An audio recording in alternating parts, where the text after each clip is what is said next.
हवा महल।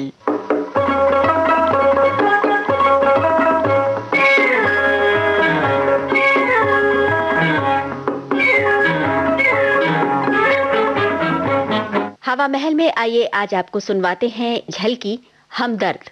लेखक हैं चंद्रशेखर पांडे और निर्देशक हैं गंगा प्रसाद माथुर। कहाँ हो रमेश बाबू? तिवारी जी आइए आइए, देखिए चाय का पानी खोल रहा है, दूध के लिए आप ही का इंतजार कर रहा था। रमेश बाबू, आखी बंबई हमें दूध वाला भैया कहा था। कौनो बहुत आदर कीन तो भैया जी कह देते, पर तोहरे मुंह से कबो भैया जी न निकला। तू हमेशा हमें तिवारी जी कहा था। राम कसम, तोहरे मुंह से जब हम तिवारी जी सुनत हई ना, तब हमार मनवा गिलगिला हो जाता। हमें अपन गांव याद आ जाता है। तू जानो, गांव में हमार बहुत आदर मान है। हाँ जरूर होगा तिवारी जी, और यहाँ भी आप आदर के योग्य हैं। दूध का व्यापार करने से कोई छोटा नहीं हो जाता। पर तोहार जैसी अक्ल सब में हो तब ना। अरे यहाँ शराब बेचे वाले भलमनई कहावत है। पत्ता हेर फेर करके लोगन का लूटे वाला क्लब में इज्जत से बैठत है। मुला अमृत जैसी चीज दूध बेचे वाले का लोग छोटी नजर से देखत हैं। अच्छा तू पढ़ा। हम टोप में तोहार दूध डाल के रख देंगे और थोड़ा चाय में भी डाल देंगे। हाँ लेकिन सुनिए ना, आप भी चाय पीकर जाइए तिवारी जी। बस तैयारी तो है। देखिए नहीं रमेश बाबू, अबे हम रामायण का पाठ नहीं कीन है। अच्छा। और बिना पाठ किए कुछ खाई पियत नहीं है। सब जगह दूध दे के और पाठ कह के फिर हम आवेंगे, तब अपने हाथ से चाय बना के पियेंगे और तुमहू को एक कप और पियावेंगे। हाँ तू खूब मन लगा के पढ़ा, जैसे फर्स्ट आवा। हाँ फर्स्ट। आपने आशीर्वाद दिया है तो जरूर फर्स्ट आऊंगा। रमेश बाबू, कहिए, कुछ कहना चाहते हैं क्या? सोचत है कि कहें कि न कहें। ओह, मैं समझ गया तिवारी जी। 3-4 महीनों से मैंने आपको दूध के पैसे नहीं दिए ना। क्या करूं तिवारी जी, पढ़ाई में अधिक समय दे सकूं इसलिए मैंने ट्यूशन करना छोड़ रखा है। बेचारी माँ किसी तरह रोटी खाने भर को भेज देती है, वो चाहने पर भी अधिक कहां से भेज सकती है तिवारी जी। अच्छा ठीक है, तू चिंता मत कर। हम अपन काम चला ले। और अगर बहुत जरूरत हो तो परीक्षा की फीस भरने के लिए जो रुपए मैंने रख छोड़े हैं उसे आप ले लीजिए। मेरा तो राम मालिक है। अरे राम राम राम, तोहरी फीस का पैसा हम ले ली? अरे हमको नरकों में ठिकाना ना मिली। रमेश बाबू, हम ज्यादा पढ़े लिखे नहीं, मुला विद्या की कदर जानी थे। तिवारी जी, हमारे बाप तो न जाने कितने विद्यार्थियों की फीस देते रहे, और हम एक विद्यार्थी की फीस का पैसा ले ले। अरे सरग में भी उनका दुखी करी। नहीं, तू मन लगा के पढ़ा। हम कोनो मोटे महाजन का पकड़ब। तिवारी जी, एक बात कहूं? कहो। देखिए, मैं बहुत दिनों से दूध पी रहा हूं। हाँ तो अगर 2 महीना नहीं पीऊंगा तो दिमाग कमजोर नहीं हो जाएगा। हाँ, आपका बहुत पैसा हो गया है। ऐसा कीजिए, कल से दूध देना बंद कर दीजिए। कहा कहो? दूध बंद कर दे? इतने दिनों से दूध दे के परीक्षा के टाइम में दूध बंद कर दे?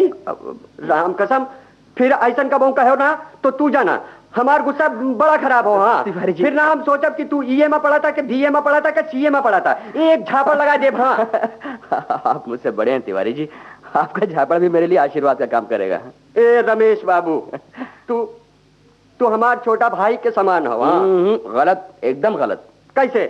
वैसे कि आप अगर मुझे अपना छोटा भाई समझते हैं तो रमेश बाबू नहीं, सिर्फ रमेश कहते। बोलिए, गांव में छोटे भाई को आप बाबू लगा के बुलाते हैं? हाँ? अब का बोली, तू कॉलेज के पढ़ैया, बातन में हम तो से नहीं जीत सकी भाई। पर राम कसम, तो हम छोटे भाई से कम नहीं समझी थे। हाँ तो फिर आज से रमेश बाबू कभी मत कहिएगा, सिर्फ रमेश। हाँ अच्छा भाई, यह सही रमेश। हाँ तो रमेश, हम कहत रहें कि तू तन को फिक्र मत करा। हाँ, खूब दूध पिया और खूब पढ़ा। पढ़ लिख के कमाए लग गया तब पैसा दे दिया। हाँ, एक बात और सुना, आज से 1 पौवा दूध ज्यादा पिए का पड़ी। अब हम 2 की बजाय 3 पौवा रोज। अब नहीं तिवारी जी, ऐसा गजब मत कीजिए, इतना दूध मैं नहीं पी पाऊंगा। अब बस खबरदार, देखो हमारे पास फालतू बात का टाइम नहीं है। हाँ तू चाय छान के पिया, हम 1 घंटा में फिर आवत है।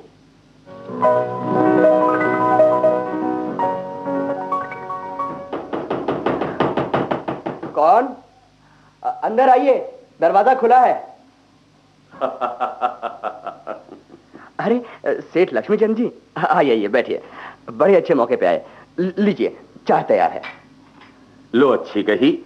अजी हम अपने घर से इलायची पड़ी हुई मलाईदार चाय पीकर आए हैं।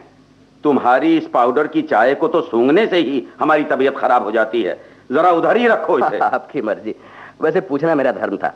वैसे ये चाय पाउडर की तो नहीं, लेकिन आपके घर जैसी मलाईदार भी नहीं। और हो भी कैसे सकती है? मैं एक गरीब विद्यार्थी, मलाई कहां से लाऊंगा भला? दूध की चाय भी तिवारी जी की मेहरबानी से मिल रही है, वरना होटल की पाउडर वाली ही चाय पीनी पड़ती। अरे आप खड़े क्यों हैं? लीजिए, इस कुर्सी पर बैठिए। लो अच्छी कही। अपने घर की मुलायम गद्दी छोड़कर मैं खटमलों से भरी हुई तुम्हारी इस काठ की कुर्सी पर बैठने नहीं आया। जल्दी से किराए के पूरे रुपए निकालो, मुझे और भी कई जगह जाना है। इस वक्त तो बड़ी मजबूरी है सेठ जी। अगर मेरे पास पैसे होते तो मैं आपको यहाँ आने की तकलीफ हरगिज न देता, खुद गद्दी पे आकर दे जाता। पर क्या करूं, लाचार हूं। बस 2 महीने और ठहर जाइए, परीक्षा के बाद ट्यूशन करके मैं आपकी पाई पाई चुका दूंगा। लो अच्छी कही। परीक्षा के बाद तुम क्या करोगे ये मैं अच्छी तरह जानता हूं। इधर परीक्षा खत्म हुई, उधर तुम फुर्र से घर भागे। सेठ जी, कॉलेज के छोकरों की मैं नस पहचानता हूं। देखिए, तुम मुझे उल्लू नहीं बना सकते। तुमसे किराया वसूल करने का सबसे अच्छा टाइम यही है। सब एक से नहीं होते सेठ जी। मैं वादा करता हूं कि परीक्षा के बाद घर नहीं जाऊंगा, ट्यूशन के अलावा और भी कोई काम करके आपका सब किराया चुका दूंगा। मैं एक विद्यार्थी हूं, आप भी पढ़े लिखे हैं, विद्या की कुछ तो कदर कीजिए। लो अच्छी कही। विद्या क्या अपना हक छोड़ने को कहती है? सेठ जी, विद्या न हक छोड़ने को कहती है, न निर्दयता से पैसे वसूल करने को कहती है। वो तो यही कहती है कि हृदय को उदार बनाओ, विचार ऊंचे रखो, दया प्रेम को अपनाओ और इंसान बनने की कोशिश करो। लो अच्छी कही। हमने भी 8वीं क्लास तक विद्या पढ़ी है, क्या हम इंसान नहीं लगते? माफ कीजिएगा सेठ जी, सिर्फ इंसान की शक्ल होने से ही कोई सच्चा इंसान नहीं कहलाता, उसमें इंसान का दिल भी होना चाहिए। अच्छा अच्छा, हम इंसान हो या शैतान, तुमसे इसका फैसला कराने हम नहीं आए। चुपचाप रुपए दे दो, अब हम ज्यादा देर नहीं ठहर सकते। मैं आपसे विनती करता हूं सेठ जी, इस वक्त मुझे डिस्टर्ब न कीजिए। परीक्षा नजदीक है, मुझे मन लगाकर पढ़ने दीजिए, नहीं तो मेरा भविष्य बिगड़ जाएगा। लो अच्छी कही। तुम्हारा भविष्य बनाने के लिए हम अपना वर्तमान बिगाड़ लें? तुम अपने को बड़ा विद्वान समझते हो सेठ जी। बोलो, भविष्य का ज्यादा महत्व होता है कि वर्तमान का? वर्तमान से ही भविष्य बनता है जनाब। पहले अपना वर्तमान सुधारो, फिर भविष्य की बात सोचना। तुम रुपए नहीं दोगे तो नौकर से तुम्हारा सामान सड़क पर फेंकवा दिया जाएगा। फिर वहीं सड़क पर बैठे बैठे अपना भविष्य बनाना। इतनी तकलीफ आपको नहीं करनी पड़ेगी सेठ जी। परीक्षा की फीस भरने के लिए ये रुपए मैंने बचा कर रखे थे, ले सकें तो ले लीजिए। ले सकें तो? अरे लेंगे क्यों नहीं, जरूर लेंगे। लाओ लाओ। अरे वाह, एकदम से नोट नए नए हैं। अरे कहीं जाली तो नहीं? मैं जाली नोट भला क्या पहचानूंगा सेठ जी, आपको इसका ज्यादा अनुभव होगा, आप ही देख लीजिए ना। अच्छा अच्छा, देख लिया। जाली होंगे तो पुलिस को सीधे तुम्हारे पास ले आएंगे। अब हम चलते हैं, अगले महीने फिर आएंगे। ठीक है, मैं प्रबंध करके रखूंगा। कैसी विचित्र बात है, एक गरीब अपड़ दूध वाले का पैसा भी मेरे ऊपर बाकी है, लेकिन उसने फीस के पैसे लेने से साफ इनकार कर दिया और आपने बड़ी खुशी से ले लिए। वो बुद्धू है, निरा बुद्धू, तभी तो दूध का डिब्बा लिए गली गली घूम रहा है और जिंदगी भर घूमेगा। उसने लक्ष्मी का अपमान किया है, मगर हम कैसे कर दें? अरे हमारा नाम ही लक्ष्मी चंद है। अच्छा अब हम चले, तुम पढ़ो पढ़ो, जब फुर्सत हो तो गद्दी पर आकर रसीद ले जाना। जी अच्छा।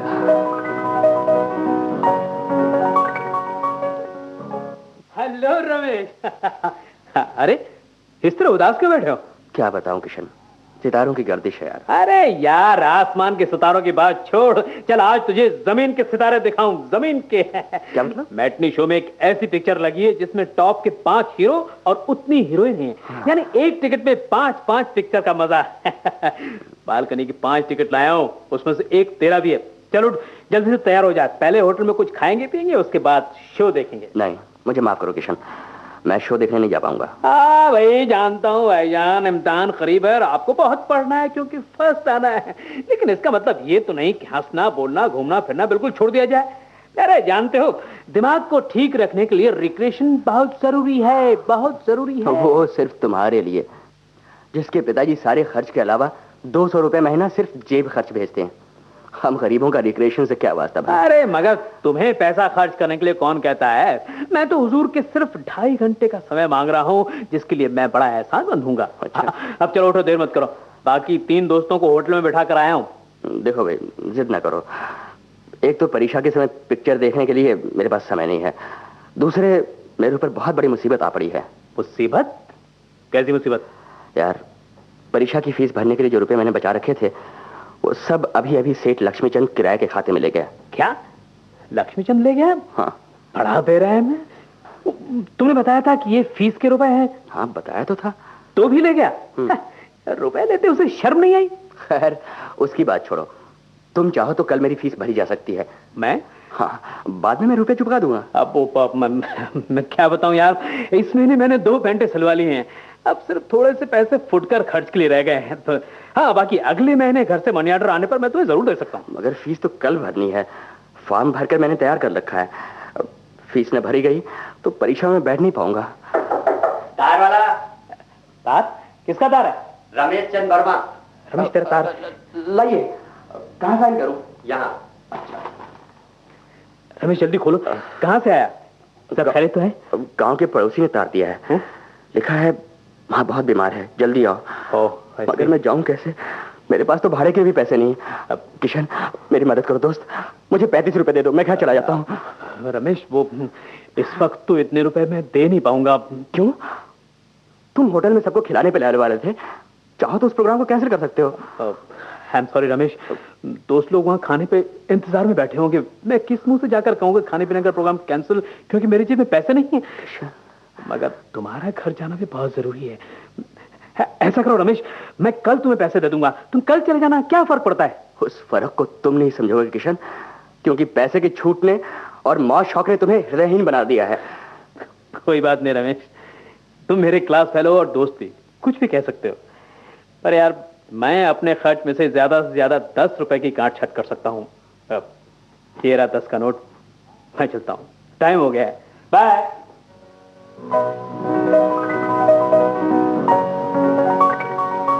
रमेश, रमेश, हम दूध दही के और रामायण का पाठ करके आए गए। हाँ, एक पौवा दूध अबो डब्बा में हो, अदरक डार के चकाचक 2 कप चाय बनाएंगे। हाँ, मगर तू माथा पकड़ के काहे बैठा हो? तो है कितना समझावा कि दिन रात मत पढ़ा, तनिक आराम करा, पर तू हमार बतिया माना तब ना। मूड भी रात है का? लाबा दबा दे। नहीं, सिर दर्द नहीं करता तिवारी जी। फिर क्या बात हो? घर से तार आया है। तार? का लिखा हो? माँ बहुत बीमार है तिवारी जी, जल्दी बुलाया है। अरे तो सोचत का हो भैया, भागा जल्दी। दुनिया में महतारी तो बड़ी कौनो चीज नहीं है भैया। अगर जाऊं कैसे तिवारी जी? मेरे पास तो भाड़े के भी पैसे नहीं हैं। फीस का पैसा लेके चले जाओ। काल कॉलेज जाके हम तुम्हार फीस चुका दे। फीस के रुपए तो सेठ लक्ष्मीचंद आके ले गए। का? हाँ, कमरे का किराया बाकी था। अरे राम राम राम राम राम राम, फीस का पैसा लक्ष्मीचंद ले गए, जिनके घर में लाखन की संपत्ति भरी है। धन्य हो विधाता, तोहरी गति विचित्र हो। पैसा वालन का दिल नहीं दियो और दिल वालन का पैसा। कौनो बात नहीं, हमसे रुपया लो और स्टेशन भागा। अब इन गाड़ी मिल जाए। बोला कितने दे? मेरे पास 10 रुपए हैं, 25 और चाहिए। अच्छा तो ये ले। हाँ। 30 रुपया ले और जल्दी कौनो बस पकड़ा, हम तो हर कोठरिया में ताला लगा देबे। अच्छा हाँ, और कल फीस क्या देबे?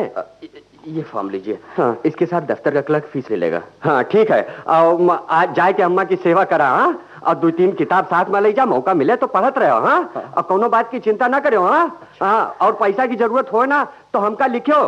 हाँ, अम्मा जब बिल्कुल अच्छी हो जाए ना तब आयो। तिवारी जी, मैं आपका एहसान। बस खबरदार, एक जरूरत नहीं हो। हाँ, जाओ जल्दी, नहीं तो गाड़ी छूट जाए। छोटे भाई को पाँव तो छूने दीजिए। अरे आशीर्वाद, बहुत बहुत खुश रहा। और सुनो, अम्मा का हमारे पाँव छू अब कह दियो। हाँ, और जल्दी जल्दी चिट्ठी लिखो। जैसे ही अम्मा ठीक हो तो चिट्ठी लिख दियो हमका। हाँ, और जाओ, कोनो बात की चिंता ना करो। जाओ,